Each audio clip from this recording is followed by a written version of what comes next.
Lèvres fines, barbe rare, légère asymétrie du visage, coiffure approximative, regard vitreux. Statistiquement, je suis un assassin en puissance. Oui, j'ai une tête d'enfant de cœur, et pourtant, si on était en 1890, les plus grands experts de la criminologie m'auraient probablement classé comme un individu biologiquement dangereux. Pas pour ce que j'aurais fait, juste à cause de ma tronche. Et c'est pareil pour vous si vous avez un peu les oreilles décollées ou un gros nez. À la moindre enquête dans le quartier, vous auriez été le suspect idéal. Aujourd'hui, l'idée qu'on puisse lire le crime sur la forme d'un crâne nous paraît ridicule. Le problème, c'est que la blague n'est pas terminée. On a rangé les maîtres rubans, mais on a passé le relais aux algorithmes. Problème, nos intelligences artificielles reproduisent les mêmes biais pseudo-scientifiques qu'il y a 100 ans. Le délit de sale gueule n'a pas disparu, il a juste changé d'instrument. Le nouveau maître ruban, c'est la reconnaissance faciale. Pire encore, le pouvoir dispose désormais de l'outil absolu pour justifier et déployer les pires dérives autoritaires. Pour comprendre comment la technologie du 21e siècle a pu en arriver là, on va remonter à la source et se plonger dans les dossiers poussiéreux de la police du 19e siècle. À la fin du 19e siècle, l'urbanisation explose, la criminalité avec, et la police est larguée. Alors la société se met à rêver d'une solution magique pour repérer les assassins. Le fantasme va assez loin. Dans le roman Les Frères Kip de Jules Verne, on imagine même que la dernière image vue par une victime, le visage de son tueur, reste imprimée sur sa rétine. On appelait ça l'optogramme. Pas de chance, ça marche pas. Alors, comme on peut pas lire dans les yeux des morts, on va se rabattre sur le corps des vivants. C'est ce que raconte Bruno Fulini dans son livre Gueule d'assassin qui m'a inspiré cette vidéo. Il raconte qu'un médecin italien, César Lombroso, va s'enfermer dans son labo et examiner méticuleusement les crânes de 381 criminels. Son idée ? Le criminel n'est pas quelqu'un qui a fait de mauvais choix dans la vie, c'est tout simplement un être primitif, un vestige de l'évolution. Une erreur génétique qui a régressé à l'état animal. Lombroso traque ce qu'il appelle le criminel né. Il devient obsédé par les arcades sourcilières proéminentes et l'aplatissement de l'arrière du crâne. Le médecin pond alors un portrait robot délirant avec une certitude incroyable. Pour lui, les malfrats seraient donc faciles à identifier, peut-être même avant qu'il n'ait commis quoi que ce soit. Bruno Fulini, l'auteur du livre, il est spécialiste des archives de police. Je lui ai demandé quel était le critère le plus lunaire de Lombroso sur lequel il était tombé. Et vous allez voir que la rigueur scientifique est assez relative. Alors Lombroso mélange en fait l'inné et l'acquis. Il part d'une théorie qui porte vraiment sur les gènes, l'héritage biologique, et puis il inclut dedans les tatouages, les cicatrices, toutes sortes de choses qui à l'évidence ne sont pas là à la naissance. Donc c'est un petit peu curieux. En fait, c'est une théorie qui repose beaucoup sur les apparences. Et donc si vous avez l'air patibulaire, eh bien vous êtes un criminel. Après, on peut s'amuser avec ces critères. Si on appliquait la grille de lecture de Lombroso à nos personnalités d'aujourd'hui, peu de gens seraient épargnés.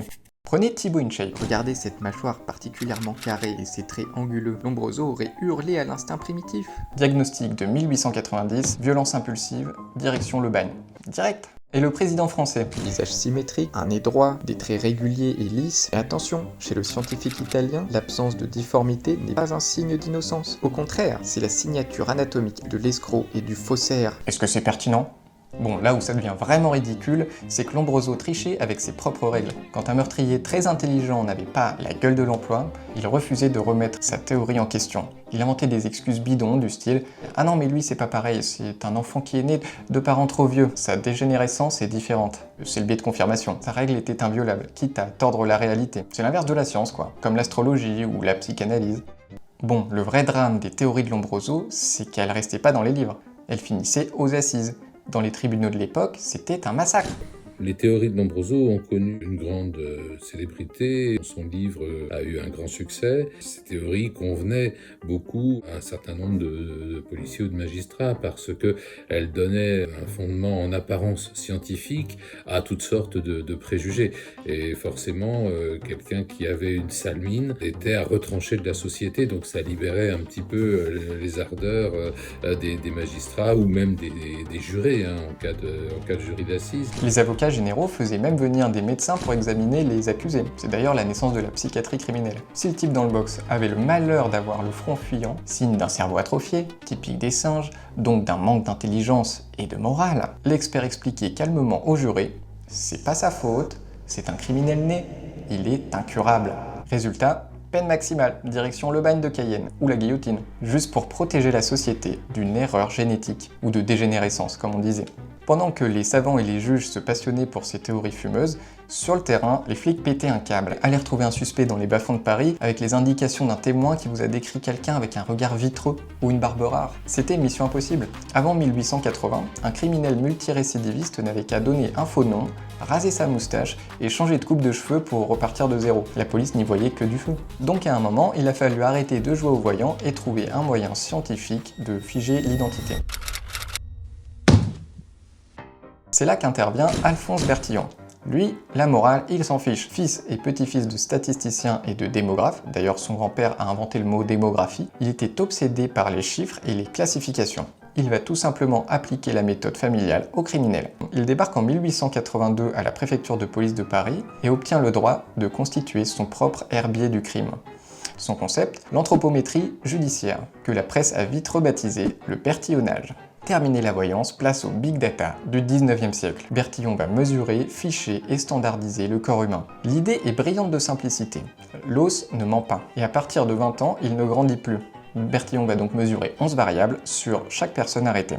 La longueur du pied gauche, la taille du majeur, l'envergure des bras, la largeur du crâne. Mathématiquement, la probabilité de trouver deux êtres humains avec exactement les mêmes 11 mensurations osseuses est de 1 sur 4 millions. Fini les faux noms, fini les fausses barbiches. Bertillon ne cherche pas à savoir si vous êtes un assassin, il veut juste s'assurer que si on vous arrête une deuxième fois sous un faux nom, on saura que c'est bien vous. Et en effet, le système est tellement infaillible que Bertillon va confondre des récidivistes dès les premiers mois et des centaines au cours des années suivantes. C'est vraiment le début du big data policier. Mais figer le corps ne suffisait pas. Bertillon a aussi standardisé les visages. C'est lui qui a inventé la fameuse photographie judiciaire, le mugshot standardisé, de face et de profil, avec une lumière stricte.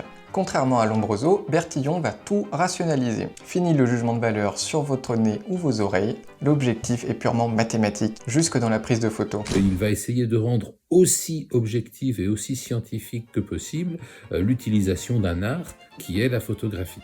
Et faire des photographies toujours avec le même éclairage, à la même distance, selon le même procédé, sans décor, sans ombre portée, qui permettent là aussi, même objectif, d'identifier un récidiviste, d'identifier un criminel, un évadé, etc.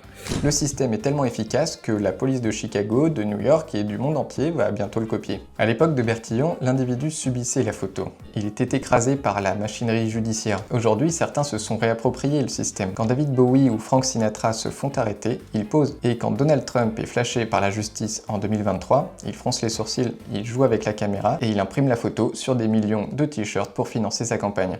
Certains ont donc réussi à transformer l'outil, cette machinerie infernale de Bertillon, en outil marketing.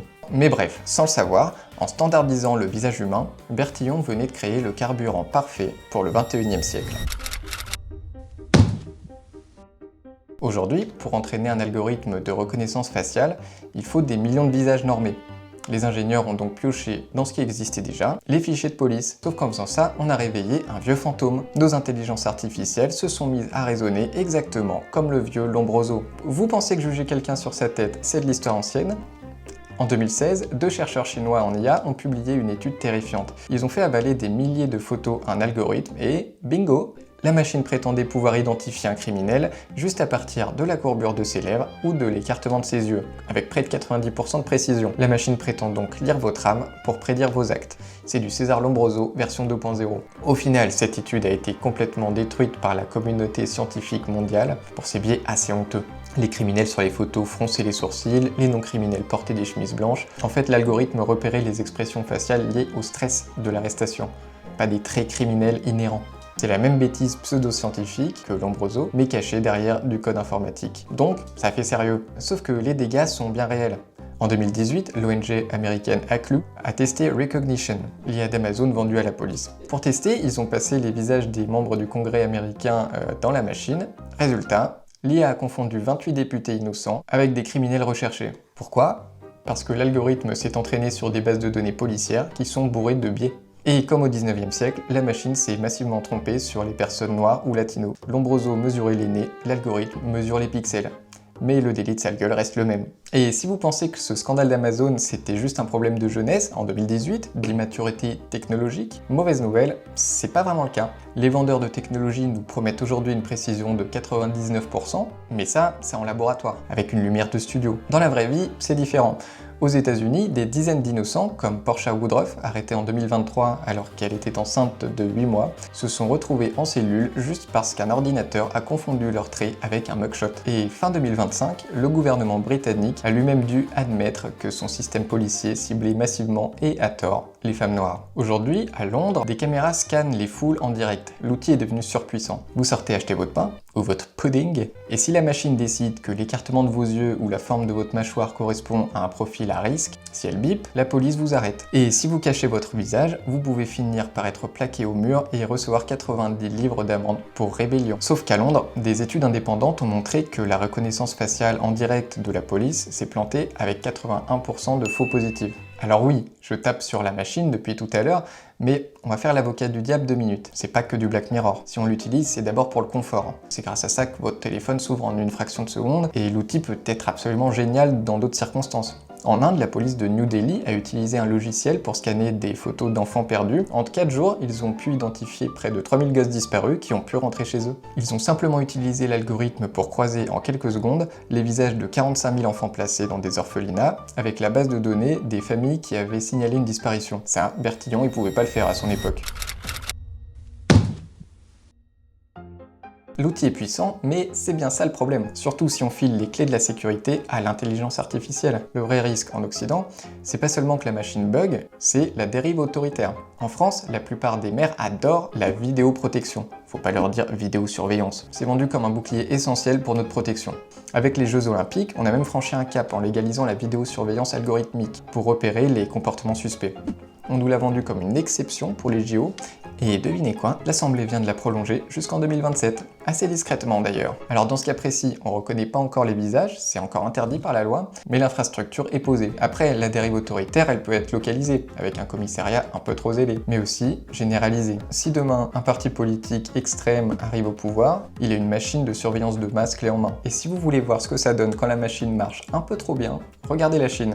Des caméras scannent les foules pour analyser les comportements, la forme de votre visage ou vos micro-expressions, afin de déterminer si vous êtes un profil à risque. Bien sûr, avant même que vous ayez commis la moindre infraction. Est-ce qu'au moins c'est efficace contre le crime? Oui, radicalement, même si on peut pas vérifier leurs statistiques. Mais, selon les chiffres officiels, la criminalité globale a chuté de 50% et les petits délits de rue, comme les vols de sacs à main, ont quasiment disparu. Et là, on va être honnête 2 minutes. Quand on a des enfants, la vidéosurveillance absolue, ça fait forcément réfléchir. Entre l'insécurité chronique de certaines de nos grandes villes et une métropole ultra surveillée comme Shenzhen, le choix fait froid dans le dos, mais en tant que parent, il est vite fait.